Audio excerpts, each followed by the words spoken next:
আমাদের আসলে আপুর মতো সেবামূলক কিছু কাজ নিয়ে আমাদের পথচলা 5 বছর ধরে পুষ্টিবিদ ফাউন্ডেশন, যেটা হচ্ছে যে আমরা ফ্রি ক্যাম্পেইন গুলোর মাধ্যমে অ্যাওয়ার করার চেষ্টা করছি। বাংলাদেশের সকল পুষ্টি পেশার যে ডায়েটিশিয়ান এবং পুষ্টিবিদ আছে তারাই করছে বিভিন্ন জায়গা থেকে। আজকে সকালে আমাদের প্রবীণদের নিয়ে একটা প্রোগ্রাম ছিল, 100 জন প্রবীণের, সেটা মিরপুরে ছিল। দেন আপুর এখানে আমরা আসছি। তো আপুর সাথে আমাদের অনেক একটা প্রোগ্রাম হয়েছে। আমাদের সবসময় আমরা সুস্থ মানুষের কাজ করি, রোগগ্রস্ত মানুষদের নিয়ে হসপিটালে কাজ করি, কিন্তু এই যে স্পেশাল বাচ্চাদের নিয়ে কাজ করার যে বিষয়টা, এটা আমরা আসলে ওনার প্রতিষ্ঠানে গিয়ে দেখলাম যে আসলে মাদের কত ধৈর্য, কতটা ওনারা কতটা কেয়ারিং।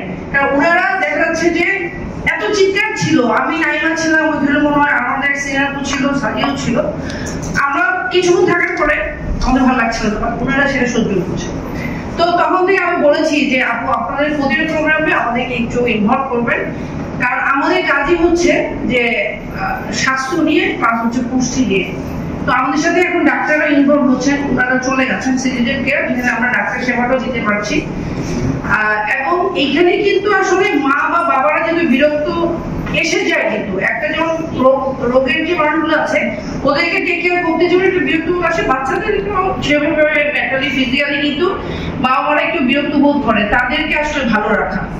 তো এই দিক থেকে আমরা কিন্তু যদি সবাই একত্রে কাজ করি, এখানে একেবারে মেডিকেল থেকে শুরু করে যেই যেই সেবাগুলো দরকার সবাই যদি একত্রিত হয়ে কাজ করি গোটা বাংলাদেশে, আমার মনে হয় সেটা বেশি ফলপ্রসূ হয়।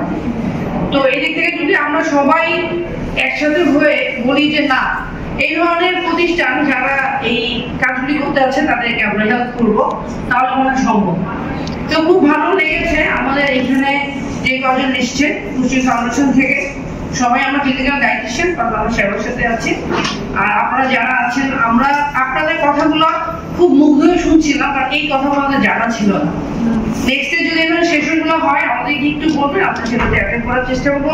পাশাপাশি হচ্ছে আমাদের যতটুকু জানার বিষয় আছে আমরা সেটাও ডেলিভার করার চেষ্টা করবো। দ্বিতীয় কথা হচ্ছে এই ধরনের যে ব্রাঞ্চগুলো আছে সারা বাংলাদেশে, যেহেতু আমাদের সারা বাংলাদেশে ডায়েটিশিয়ান হসপিটালে কাজ করছে, একটু যদি আমাদের সাথে কোলাবোরেশন করে দেয়, আমরা যেন যাওয়ার সুযোগ পাই। আমরা টাকা চাই না, আমরা কিছু চাই না, আমরা আমাদের খরচে চাই। জাস্ট হচ্ছে আপার সেন্টারে যেভাবে গিয়েছি, আমাদের একটু সুযোগ করে দেওয়া যে আমরা পুষ্টি ফাউন্ডেশন থেকে নিজের ইচ্ছে করে যাওয়া। এই যে ভাইয়া বলেছেন খাবার নাই, আসলে আমরাও জানি যে যে খাবারগুলো আমরা দিচ্ছি বাংলাদেশের সাথে তৈরি হচ্ছে না, গ্লুটেন ফ্রি খাবার নাই, কিন্তু কথা হচ্ছে আমরা তার বিকল্পটা বলে দিই।